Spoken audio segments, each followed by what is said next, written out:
Ev qəzalı vəziyyətə düşüb, lakin sığorta şirkəti pulu ödəmək istəmir. Salyanın Marışlı kənd sakini Zahir Səfərov Kürsahili ərazidə yaşadığı üçün 2015-ci ildə evini sığortalatdırıb.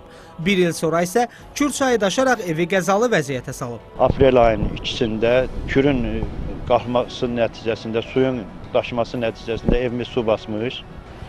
Evim yararsız hala düşmüş. Bunu rayon kənd bələdiyyəsi, kənd soveti təsdiqləyib sənədlə ki, həqiqətən mənim evimə ziyan dəyib. Qəzalı vəziyyətə düşmüş evə dövlət qurumları ilə yanaşı sığorta şirkətinin nümayəndəsi də baxış keçirib. Müraciət eləmişəm, gəliblər, hamısının çəkilişini də aparıblar, diskə də çəkilib.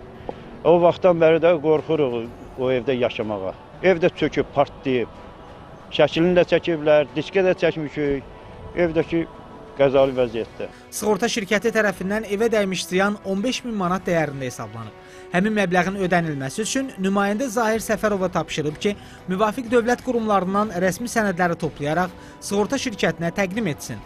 Lakin hər şey hazır olduqda, şirkət evin su basma nəticəsində yox, quruntu sularının təsirindən qəzalı vəziyyətə düşməsinə əsas gətirərək dəymiş ziyanı ödəməkdən imtina edib. Maraqlısı da budur ki, Zahir Səfərovun müxtəlif dövlət qurumlarından əldə etdiyi bütün rəsmi sənədlərdə evinin su basma nəticəsində qəzalı vəziyyətə düşdüyü təsdiqlənir. Su basma kimi təsdiqlənib.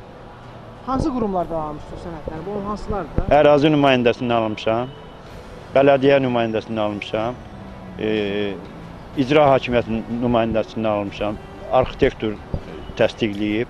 Lakin hələ də sığorta şirkəti dəymiş ziyanı ödəmək istəmir.